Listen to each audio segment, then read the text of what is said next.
Oyaore janeno Malolwe TV kendo machiegni nonro mar oboke kawuono chieng' wuok tich tarik 14 dwe mar 9 higa mar 2020. Odiochieng' ma kawuono wan kod oboke ariyo, Daily Nation kaachiel kod The Star. Oboke mokwongo wan kod oboke mar Daily Nation kendo thor mar wacho oboke mar Daily Nation en ni it is Ruto Raila duel over Obado. It is Ruto Raila duel over Obado. En amen mar siasa e kind ogai ma ODM Raila Odinga kaachiel kod jalup ker ma pacho kae William Ruto ewi chenro mar thicho oko gavana ma Migori Zachary Okoth Obado. Ilero ni Zachary Okoth Obado en osiep jalup ker William Ruto kendo William Ruto oikore mar timo duto madwarore mar neno ni chenro mar thiche oko e apisi kaka gavana ma Migori ok ochopo kare. Mano e thor mar wach oboke mar Daily Nation. Amen mar siasa e kind ogai ma ODM Raila Odinga kaachiel kod jalup ker William Ruto ewi chenro mar thicho oko gavana ma Migori Zachary Okoth Obado. Ruto oramo ni odhi siro lwedo Zachary Okoth Obado kendo timo duto manyalore mar neno ni chenro mar thicho oko gavana Zachary Okoth Obado ok otimore kare. Mano e thor mar wach oboke mar Daily Nation. Oboke mar ang'wen lose gimomiyo jood bura mawuok kadho wadh Nam Chumbi ne ok ochopo e romo mag siasa mane obagi kod ogai ma ODM Raila Odinga e juma mokalo. Iwacho ni thoth jood bura mawuok e gwenge makadho wadh Nam Chumbi ne ok ochopo e romo mag siasa mane obagi kod ogai ma ODM Raila Odinga, kendo iwacho ni matimore kalore kod chung' mar ogai ma ODM Raila Odinga kaachiel kod duond od bura ma ODM ewi chenro mar pogo counties omenda ma pacho kae. Iwacho ni jood bura mawuok e gwenge makadho wadh Nam Chumbi ne ok mor kod chung' mar duond bura mar ODM ewi chenro mar pogo counties ma pacho kae omenda. Iwacho ni jood burago chunygi ne ok mor kod formula mar one man, one vote, one shilling kata tiyo kod thoth mar oganda e pogo counties omenda, formula mane oser lwedo kod ogai ma ODM Raila Odinga. Mano miyo thoth jood bura mawuok e gwenge makadho wadh Nam Chumbi ne ok ochopo e romo mane oluong kod ogai ma ODM Raila Odinga e gwenge mag Mombasa, Kilifi kaachiel kod gwenge mag Kwale kaachiel kod mano ma Taita Taveta e kor juma mokalo. Ito oboke mar abich, jaod bura ma Kapseret Oscar Sudi gikone to ne ochopo e nyim stesend obila ma Langas mano e boma ma Eldoret kendo chwalore owuon bang' ka obila ma pacho kae osebedo ka manye ewi weche mane owacho manyalo kelo athuwa e kind oganda. Odiochieng' manyoro Oscar Sudi ne otere stesend obila ma Langas kendo ibiro donjo ne odiochieng' ma kawuono e doho kuom wacho wechego mag achaya ne anyuola mar ker Uhuru Kenyatta jumbe mokalo. Ito oboke mar ariyo gadek bende lose wi jatend duond od bura mar KANU mano Senator Gideon Moi notimo romo kod jotelo mawuok e gwenge mag Kenya madiere ewi chenro mare mar dhi laro kom ker e yiero maduong' mabiro. Jalup ker machon mano Kalonzo Musyoka bende odiochieng' manyoro ne oyango ni odhi chako goyo kampen ne report mar BBI e juma manyien. Ito oboke mar auchiel lose wi amen mar siasa e kind ogai ma ODM Raila Odinga kaachiel kod jalup ker William Ruto ewi chenro mar thicho oko gavana ma Migori Zachary Okoth Obado. Iwacho ni jalup ker William Ruto dwaro timo duto manyalore mar neno ni gavana Zachary Okoth Obado dong' e apisi kendo konye e dwaro mare mar yudo mbulu e gwenge mawuok e gwengego mag South Nyanza kata Nyanza ma milambo ewi chenro mare mar dwaro kom ker e yiero maduong' mabiro. Mano emomiyo idhi bedo amen kata dhi bedo amen mapek e County Assembly ma Migori e kinde ma bura mar thicho oko gavana ma Migori Zachary Okoth Obado idhi chwalo e nyim od burano e kinde mabiro kama lweny dhi bedo kind MCAs mag ODM kaachiel kod MCAs masiro gavana Okoth Obado. Ito oboke ni mar abiriyo, duol mochung'ne ng'iyo weche mag kata kwan mag ji oganda ma pacho kae mano Kenya National Bureau of Statistics ne oyango ni maromo oganda milion 1.7 e pacho kae ne owito tijegi e kindegi mag tuo mar COVID-19. Kenya National Bureau of Statistics ne owacho ni maromo oganda milion 1.7 e pacho kae nyocha owito tijegi e kindegi mag COVID-19. Kendo giwacho ni maloyo kembe maromo 604 ne oriembo e tich jotije maggi e pacho kae. Itoboke mar aboro lose wi achiedh nadi ma joma mine kadhe e pacho kae kalore kod midhiero mag COVID-19 e pacho kae. Itoboke mar 10 lose wi achiedh nadi ma osani okwako pur to moloyo pur mar ochele e gwengego mag Mwea e Kenya madiere. Itoboke mar 12 lose wi kes moro mitudo kodo anyuola moro kamiwacho ni achiel kuom nyithi jagohala maduong' e pacho kae e gwengego ma Nakuru nyoro nyiso doho ni ne onego wuongi bang' ywaro kode e wi wechego mag weche mag mwandu kaka anyuola. Mano e gima ne oyangro odiochieng' manyoro e doho ma Nakuru kama ojanano ne owacho ni ne onego wuongi e wi weche mag mwandu mag anyuolano. Itoboke mar 14, 15 nyaka 17 loso mana wi pach jondiko kaachiel kod pach josomo kanyakla kod goro mar cartoon. Itoboke mar 19 lose wi weche mawuok e counties ma pacho kae.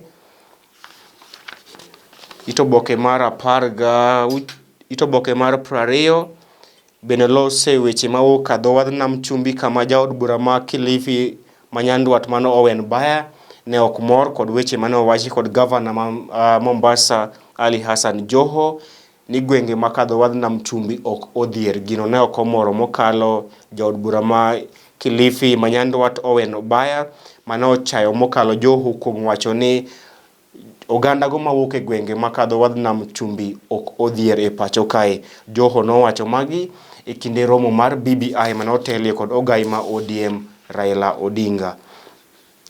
Itoboke mar 21 bende lose wi chenro mar dar oganda e bungu ma Mau.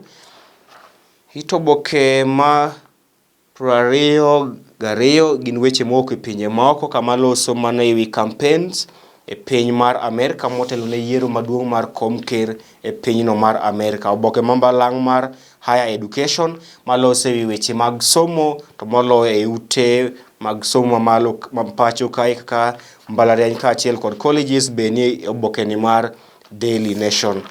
Oboke mambalang' mar Junior Sport malose wi rowere benie to oboke ni mar Daily Nation. Weche mowuok e pinje maoko to moloyo campaigns madhi nyime e piny libamba ma Tanzania benie to oboke ni mar 23. Weche mag ohala agaja makwano benie to oboke ni mar Daily Nation kaachiel kod lendo mag yawago mong'ielo rengo benie to oboke ni mar 28 nyaka 30. Itoboke ni mar 40 wan kod weche tuke kama nyadendi Naomi Osaka mar piny Japan emane okawo okombe mar tuke mag tennis mag US Open mosebedo kadhi nyime e boma ma New York e piny mar Amerika. Naomi Osaka ne obedo jaloch mag US Open bang' loyo nyadendi Victoria Azarenka e tukego mag US Open mosebedo kadhi nyime. Itoboke ni mar 41 be lose wi johera mag Gor Mahia Kogalo ma bende sani wacho ni odong' thuolo matin to gichako duogi pap kendo chako goyo kendo chako pako team margi mar Gor Mahia kinde ma weche tuke ma Kenya Premier League biro chakore e pacho kae. Itoboke ni mar 42 bende lose wi nyadendi Priscilla Chepto men jang'wech kendo jaloch mag tukego mag marathon mag higa 2013 e pacho kae. Tok oboke mar Daily Nation pod onge winjruok e wi formula mar pogo counties ma pacho kae omenda. Senate ma pacho kae pok oyudo winjruok kata pok ochopo winjruok e wi chenro mar pogo counties ma pacho kae omenda. Mane wach e tok oboke mar Daily Nation. Oboke mogik wan kod oboke mar The Star. Thor mar wach e oboke mar The Star en ni Mukisa, I will be on presidential ballot in 2022. I will be on presidential ballot in 2022. Mano jatend migawo machon mochung'ne weche mag ohala e pacho kae Laktar Muhisa Kitui modiochieng' manyoro ne oyango ni odhi laro kom ker e yiero maduong' mabiro. Laktar Muhisa Kitui en jatend migawo machon mano ochung'ne weche mag omenda e piny owacho mar ker Mwai Kibaki, kendo nyoro no wacho ni odhi laro kom ker e yiero maduong' mabiro. Itoboke mar ariyo, jaod bura ma Kapsaret Oscar Sudi ibiro donjone e doho kata ibiro donjone e nyim doho kuom wacho wechego mag achaya ne anyuola mar ker Uhuru Kenyatta kaachiel kod weche manyalo thuo oganda e pacho kae. Itoboke mar adek, jata tije maduong' e duol mochung'ne kedo gi mibadhi e pacho kae mano EACC Twalib Mbarak ne owacho ni pod gibiro dhi nyime kod kedo kod counties mosiko tiyo kod pes kata omenda mag jopiny e yono ma ok ler. Mbarak ne owacho ni duol ma EACC biro kedo kod governors mosebedo ka tiyo kod matiyo marach kod pes oganda e counties ma pacho kae. Itoboke mar ang'wen, Laktar Muhisa Kitui olando ni odhi laro kom ker e yiero maduong' mabiro. Kendo nitie penjo ni kose Laktar Muhisa Kitui ema dhi bedo candidate mar handshake kind ogai ma ODM Raila Odinga kaachiel kod ker Uhuru Kenyatta. Itoboke mar auchiel, lose wi ywarok e chenro mar piny owacho mar kawo kambi mar ndeke ma pacho kae mano Kenya Airways kendo kete kaka migepe mag piny owacho. Itoboke mar aboro, pod loso mane wi ywarok kata mibadhi mokwako duol mar KEMSA kendo Senate odiochieng' manyoro notimo komiti mar Senate no wacho ni gidhi dayo dho control of government kata control of budget machon ma pacho kae mikae Agnes Odhiambo e wi mibadhi mitudo kod duol mar KEMSA maromo bilion 63 mane ginyiewo gik thieth e yono ma ok ler.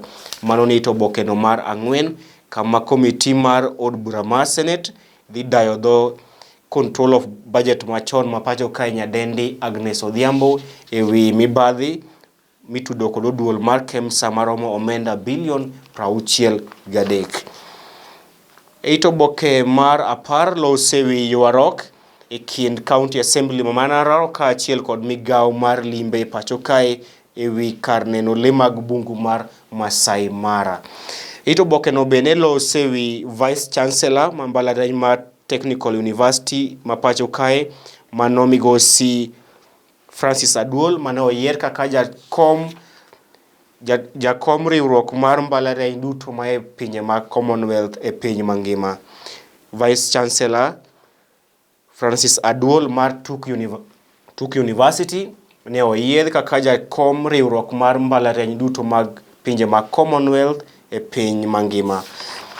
Weche mag ohala Benito Bokeni mar The Star kaachiel kod Pajo Ndiko, Pajo Somo kaachiel kod Goro mar Cartoon. Weche mogo counties Benito Bokeni mar The Star kama ogai ma ODM Raila Odinga ne otimo limbe gwenge makadho wadh Nam Chumbi ndalo machuok bang' jalup ker William Ruto bende ne otimo romo e gwenge makamago. Itoboke mar 26, jalup ker William Ruto ne onyiso Archbishop Timothy Ndambuki ni ok odhi kelo lweny e yiero maduong' mabiro. Mano e wach itoboke ni mar 26. Archbishop Timothy Ndambuki mar ABC ne owacho ni jalup ker William Ruto ne osingone ni ok odhi kelo lweny e yiero maduong' mabiro. Governor ma Kitui mano Charity Ngilu be ne ochako campaign mar BBI e gwengego ma Kitui. Itoboke ni mar 29, ogai ma ODM Raila Odinga dhi timo lime gwengego ma Kisii e goyo campaign report mar BBI. Ogai ma ODM Raila Odinga dhi mol e gwengego mag Kisii e goyo kampen e ripot mar BBI ndalo machuok bang' ka jalup ker William Ruto nyocha osetimo romo e gwenge ma kamago. Ito boke mar 30 ja ohala mar umo ma pacho kae mano Bundo Tich Buzeki ne owacho ni odhi chung' kendo odhi miyo jalup ker William Ruto kampen mapek e gwengego mag North Rift kata e gwengego mag Hoho mar Okak. Bundo Tich ne owacho ni odhi timo kampen e report mar BBI kaachiel kod siro lwedo gai ma ODM Raila Odinga e gwengego mag Eldoret, Uasin Gishu kaachiel kod Hoho mar Okak mabiro bang' ka Buzeki nyocha otimo romo kod ogai ma ODM Raila Odinga e ofisi mare ma Capitol Hill. Kendo odiochieng' manyoro Buzeki ne owacho ni odhi goyo ne ogai ma ODM Raila Odinga kampen mapek e gwengego mag Hoho mar Okak moting'o Uasin Gishu, Nandi kaachiel kod gwenge mamoko mag Hoho mar Okak. Weche mag ohala kaachiel kod weche tuke be nie to oboke ni mar The Star kama ito oboke mar 34 lose weche mag ng'wech. Ito oboke mar 36 lose wi club mar Ulinzi Stars man kod chenro mar nyiewo jotugo moko 2 e pacho kae motelo ne chakruok mar Kenya Premier League. Ito oboke mar 37 lose wi nyadendi Naomi Osaka mane okawo okombe e tukego mag US Open e piny mar Amerika.